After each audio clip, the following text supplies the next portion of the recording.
Really has almost a philosophy where it takes a village to raise your children, and we truly believe that. And they've inculcated some great and wonderful morals and helped us inculcate great morals and values for our children from our church perspective. And obviously the local community, you know, they're been so extremely supportive for us, and it just gives me peace of mind knowing that God sent us to the right place at the right time, and we've got the right friends here. And I mean, these people aren't, you know, fly-by-night friends. You know, they're with you on the good times. They're actually with us during the bad times. And I don't think you can put a price on those kinds of things. And I think that those values and, that we both want to instill in our children are, I mean, just exponentially compounded in a positive way for our family. So how are you preparing to deploy?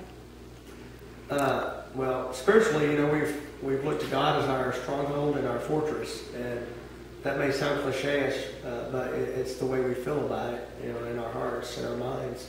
And so that with the local community has come by, a lot of our friends have come over, and we believe in this thing that actually our church teaches this thing about koinonia, and it's about building relationships like redwood trees. You know, redwood trees survive because they have deep roots that connect to other redwoods, and they're able to hang on to one another. Whereas a tumbleweed doesn't have any roots, and it just blows all around, doesn't know where it's going, it blows with the winds. And we think that we've built redwood relationships with people here in this community, and especially in our church, because we have, 50-something couples in our Sunday school class that it's unlike any typical Sunday school class or a Bible study. It's more discussion and praying for one another and talking to one another and actually getting to know each other. And outside of that, we've taken it to a whole other level where I bet 3 or 4 times a week we've got a couple and their kids. We've got a family in our home eating at our house. And although it gets expensive feeding all these other people's kids and stuff, we've found that has actually just coalesced relationships that in other ways you can't do it. You know, you see me at church every day, you say hi, you say, hey, I'm thinking about you, great, wonderful, but where's the action of that? You know, I've been at this guy's house. I know his family. I know how I can help this family. Because people ask, how can we help your family? You know, beyond prayers and things like that, it's to come here and take these boys and give them that father figure that they're going to need. You know, there's local men that I've talked to that I trust implicitly that will take our children and take them fishing, or, you know, just down the boat dock to throw rocks in the water, or to the playground or a tractor supply or wherever. And I think those kinds of things resonate in a very positive way in our children's minds. And so it just shows them that they're loved. Do you have any kind of like a parting, I don't want to say ritual, but that's what I mean, that y'all do? We've never had one per se. It's really hard to say goodbye.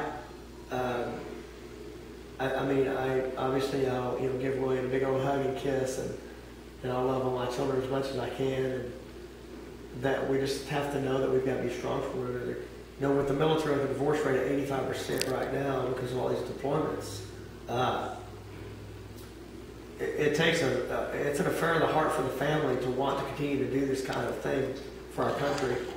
You know, we see it for the greater good, but we know this is our calling. This is what God has called us to do in life. And it's not just my calling. It's got to be William's calling too. So how do you feel about the community support showing up tomorrow?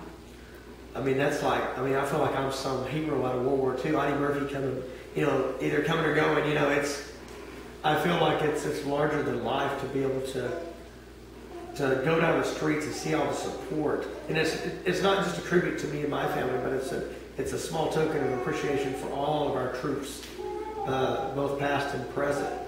You know, I would love to see our Vietnam guys to have gotten this kind of